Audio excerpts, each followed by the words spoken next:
Bonjour à tous, j'espère que vous allez bien. Aujourd'hui, dans cette vidéo, je vais vous montrer un indicateur qui me confirme soit la fin de la tendance baissière ou soit la fin d'une tendance haussière. Donc, c'est un indicateur qui est très, très puissant. D'accord, moi, je ne l'utilise pas souvent. Je l'utilise que lorsque la tendance, elle descend très, très bas. Par exemple, je vais placer les RSI, parce que les RSI, comme vous avez vu, comme vous avez remarqué dans mes vidéos, c'est un indicateur aussi qui me permet de savoir si la tendance elle est vraiment baissière ou haussière. Donc là, par exemple, ici, on voit cette zone ici, sur les récits, on descend au niveau 30.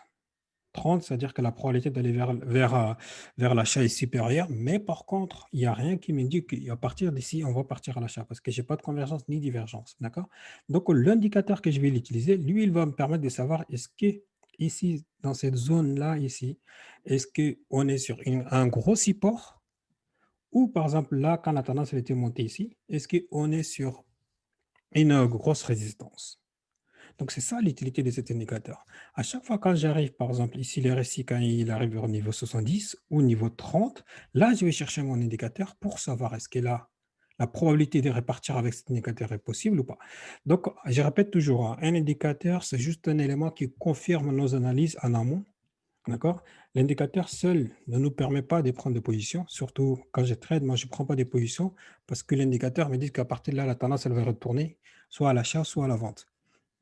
Donc l'indicateur, c'est juste un complément. Lorsque je fais mes analyses graphiques ou techniques, ou fondamentales, peu importe, et puis après, je vais confirmer avec mes indicateurs. Donc sans tarder, on va placer l'indicateur ici sur les graphiques, et comme ça, vous allez voir la puissance de cet indicateur. Et juste, je vais préciser, cet indicateur fonctionne que sur le MetaTrader 4, parce que celui que j'ai, c'est pour le MetaTrader 4. Donc, ceux qui travaillent sur TradingView ou sur NinjaTrader ou autre plateforme, je ne sais pas si ça va marcher ou pas. Mais tout ce que je sais, c'est que sur le MetaTrader 4, ça fonctionne à 100%.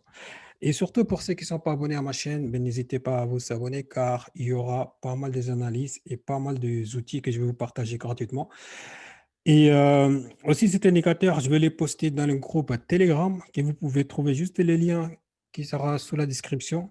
Vous pouvez accéder à ce groupe Telegram pour pouvoir le télécharger et puis l'insérer ici dans votre plateforme MetaTrader. Et par la suite, je vais vous montrer aussi comment l'insérer cet indicateur. Donc, on va les chercher. Donc, moi, je l'ai déjà inséré sur ma plateforme MetaTrader 4. Donc là, on descend juste en dessous. C'est celui-là. Donc, vous voyez, l'indicateur s'appelle Supply and Demand. Quand vous l'insérez dans votre MetaTrader 4, vous venez ici, vous faites autoriser l'importation DDL et après, là, dans paramètres, on ne touche pas. Ici, on laisse comme ça. Après, dans le couleur, bah, vous pouvez changer, que vous pouvez laisser comme ça. Il n'y a pas d'importance. Donc là, je clique ici. OK. Et donc, l'indicateur s'affiche automatiquement ici. Donc, le RSI me dit que la tendance, elle arrive ici, très, très bas. OK. Donc, est-ce qu'il y a la possibilité de repartir à l'achat? Déjà, les RSI me dit oui. Il y a une forte chance qu'on repart à l'achat, mais par contre, moi, quand je confirme les RSI, c'est pas juste on est en dessous du niveau 30 que je vais prendre à l'achat. Donc, il faut une confirmation supplémentaire. Et après, avec cet indicateur-là, on voit ici la zone que vous voyez ici tracée automatiquement par l'indicateur. Ça, c'est un très, très fort support.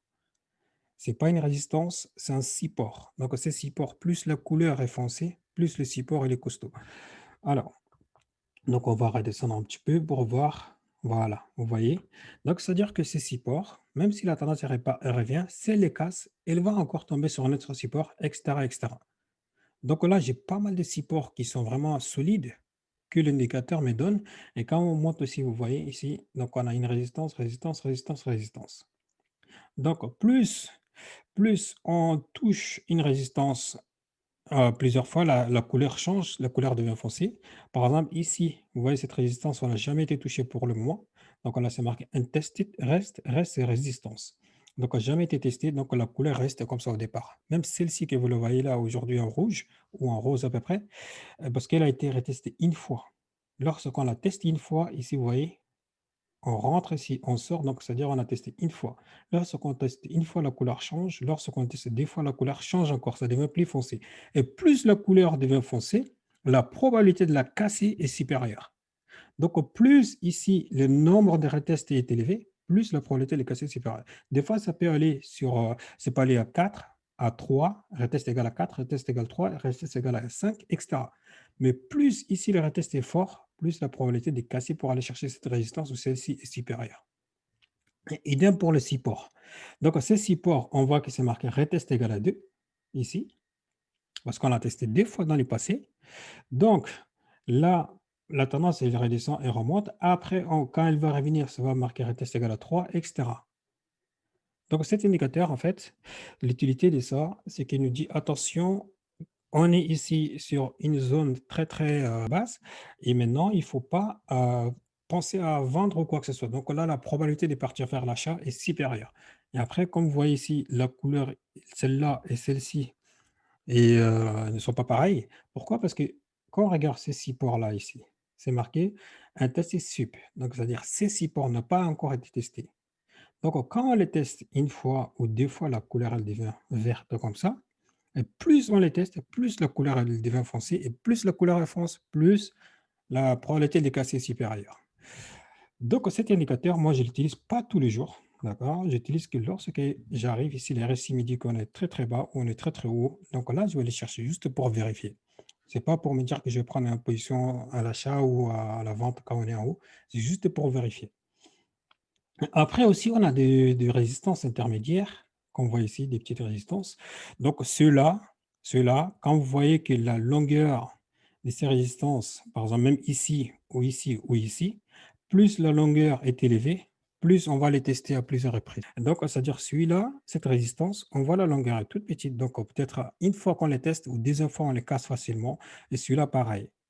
Donc ça, c'est très important. C'est le conseil que j'ai envie de vous donner. Il ne faut pas dire que ça y est, on a rebondi, qu'on va redescendre vers le bas. Des fois, on peut rebondir, on peut revenir là, là, là, et puis le casser vers le haut.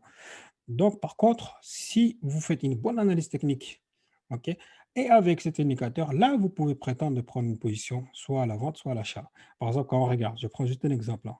Ici, quand je regarde cette tendance baissière ici, on a ça, ça, ça. On peut tracer très bien un petit on voit ici, là, un petit triangle baissier. Donc, avec ce triangle, plus cet indicateur, là, j'ai une confirmation. Vous voyez, là, ici, j'ai une confirmation que là, cet indicateur, cette résistance ne me permet pas d'aller vers le bas. Donc, je peux prendre une position à la vente pour aller chercher ces supports-là ici. Donc, là, si on rentre ici, on sort ici. Ça, il faut toujours, toujours, toujours compléter vos analyses avec cet indicateur ou même si vous avez d'autres indicateurs à utiliser, vous pouvez le confirmer avec. Donc, maintenant, on va voir comment insérer cet indicateur. Donc, pour l'insérer, une fois que vous l'avez téléchargé, parce que je vais le poster dans le groupe Telegram, comme j'avais dit tout à l'heure, vous allez le télécharger. Une fois téléchargé, vous allez faire copier, juste copier, et après, vous venez ici dans Fichier. Après, vous allez cliquer sur Fichier, et là, vous allez dans Ouvrir le dossier de données. Une fois cliqué, vous allez voir qu'il y a une fenêtre qui va apparaître. Donc ici, on va venir sur cette fenêtre-là. On va cliquer sur MQL4. On fait double-clic. Après, double-clic sur indicateur. Et après ici, l'espace vide là, on fait clic droit. Et après, on fait coller. Voilà, moi parce que je l'ai pas copié vu que je l'ai déjà sur mes 4. Donc du coup, je ne vais pas les coller. Donc vous faites coller. Une fois que vous avez fait coller, vous fermez la page. Après, on revient sur MetaTrader. Et là, on va faire clic droit sur l'écran, ici, hein, au milieu, peu importe. On fait clic droit et puis on va cliquer sur rafraîchissement.